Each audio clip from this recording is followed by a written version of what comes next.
नमस्कार दोस्तों, जिला ऑप्शन में आपका स्वागत है। मैं एडवोकेट दीपक आज आपको बताऊंगा कि हमें किसी भी ज़मीन को, किसी शॉप को, किसी प्लॉट को, किसी मकान को खरीदते हुए किन दस्तावेज और चीज़ों का ध्यान रखना है ताकि हम किसी भी प्रकार के डिस्प्यूट से दूर रहें। दोस्तों, हम जब भी कोई नई जगह कोई ज़मीन खरीदते हैं तो हमारी कोशिश रहती है कि वो हर प्रकार के जो डिस्प्यूट है उससे दूर हो, उसके ऊपर कोई भी किसी तरीके का कोई चार्ज ना हो, हमें कोई ज़मीन के बाद खरीदने के बाद कोई परेशानी ना रहे। तो दोस्तों, अगर आप चैनल पर नए हैं तो चैनल को सब्सक्राइब करके बेल आइकन को जरूर प्रेस कर दें ताकि ऐसी और वीडियो आप तक सबसे पहले पहुंचे। दोस्तों, सबसे पहला डॉक्यूमेंट जो हमें कोई भी प्रॉपर्टी परचेज करते हुए देखना चाहिए वो होता है सेल डीड। जी हाँ दोस्तों, सेल डीड, रजिस्ट्री या कोई वो डॉक्यूमेंट जिससे बेचने वाले के पास मलकियत आती है। हमें वो दस्तावेज देखने के बाद पता चलेगा कि भाई उस जो रजिस्ट्री है उसके अंदर बेचने वाला कौन है, खरीदने वाला कौन है, प्लॉट की शेप क्या है, डायमेंशन क्या है, उसकी भुजाएं कितनी लंबी है, साथ ही उसके अंदर तामीर हो रखी है या कंस्ट्रक्शन हो रखी है या नहीं, और उस प्लॉट का एरिया कितना है, उसके कितने सामने या साइड में कितनी गलियां रहती हैं, और गली का एरिया भी रजिस्ट्री के अंदर लिखा होता है। दोस्तों, जो बेचने वाला होता है उस रजिस्ट्री के अंदर, उसके अंदर जो है उससे पहले जो रजिस्ट्री रहती है उसका भी नंबर होता है। तो इस प्रकार एक रजिस्ट्री जो है एक ज्ञान का भंडार रहता है किसी भी प्रॉपर्टी को खरीदने से पहले, और हमें उस एरिया का जो पुराना कलेक्टरेट उस टाइम का रहा होगा वो भी पता चल जाता है।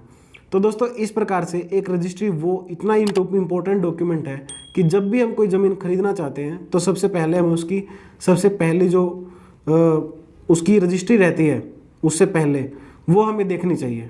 उसके बाद दूसरा डॉक्यूमेंट जो है वो हमें देखना होगा जो आइडेंटिटी, जो ज़मीन बेचने वाला है उसकी आइडेंटिटी का हमें पता होना चाहिए।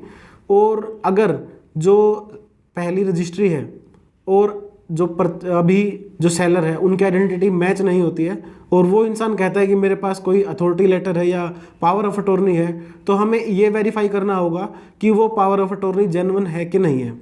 क्योंकि आजकल जो है बहुत ही ट्रेंड में चला हुआ है कि भाई स्टाम्प ड्यूटी जो है वो बचाने के लिए लोग पावर ऑफ अटॉर्नी करवा लेते हैं और रीसेल के लिए जो है एक बिजनेस के तौर पे जो है ज़मीनें खरीदते हैं और बेचते हैं। तो हमें वेरीफाई करना होगा कि वो पावर ऑफ अटॉर्नी जो है जेन्युइन है कि नहीं है, क्योंकि एक पावर ऑफ अटॉर्नी तभी तक वैलिड रहती है जब तक एक इंसान पावर ऑफ अटॉर्नी जो करने वाला है वो जिंदा है। दोस्तों, उसके बाद हमें तीसरा डॉक्यूमेंट जो है सबसे ज़रूरी देखना है वो है ज़मीन का दाखिल खारिज या इंतकाल।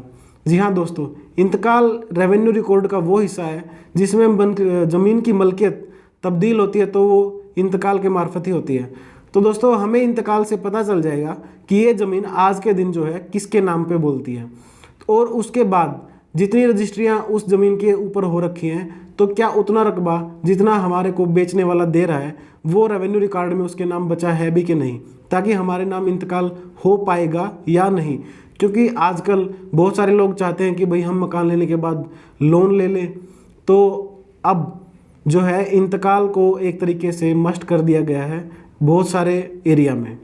उसके बाद दोस्तों, जो मैप रहता है प्रॉपर्टी का, अगर आप एग्रीकल्चर लैंड लेते हैं तो आपको उस ज़मीन का मैप देखना चाहिए और साथ ही उसका जो है रेवेन्यू रिकॉर्ड चेक करना चाहिए। अगर रेवेन्यू रिकॉर्ड जो है उस सेलर के नाम ही है तो आपको जो है निश्चिंत रहना चाहिए। उसके बाद आप जो है उस एग्रीकल्चरल लैंड का किला नंबर, मुरब्बा नंबर, खेवट नंबर, खाता नंबर जो है आप मैच कर सकते हैं पहले वाली रजिस्ट्री के साथ, और उससे टैली करने के बाद आपको पता चल जाएगा कि ये ज़मीन इस इंसान के नाम है कि नहीं है। उसके बाद दोस्तों, अगर एग्रीकल्चरल लैंड को आप प्लॉट के रूप में ले रहे हैं तो आपको ये ज़रूर देखना है कि भाई जो बेचने वाला है उसने CLU ली है कि नहीं ली है।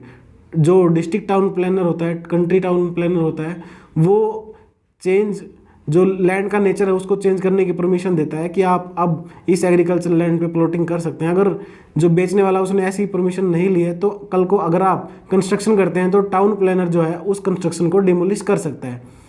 उसके बाद जो है आपको देखना है कि भाई जो ज़मीन आप परचेज कर रहे हो उस ज़मीन पे कोई इलेक्ट्रिसिटी मीटर लगा हुआ है क्या, उसका कोई ड्यू बाकी है। ऐसा रिसेंटली मैंने देखा है कि वही एक इंसान ने एक प्लॉट ले लिया, एक मकान ले लिया, उस मकान पे जो मीटर था उसका बिल जो है लाख से ऊपर था, और वो जो पहले वाला इंसान था उसने मीटर का बिल नहीं भरा हुआ था। रजिस्ट्री होने के बाद जब वो इलेक्ट्रिसिटी कनेक्शन के लिए अप्लाई करने गया तो ड्यू दिखाया गया और बिना ड्यू भरे जो है वो नया कनेक्शन इशू नहीं हुआ। तो इस वीडियो में इतना ही दोस्तों। अगर आपको वीडियो अच्छी लगी है तो वीडियो को लाइक करके, वीडियो को शेयर करके चैनल को सब्सक्राइब करना ना भूलें। Thank you.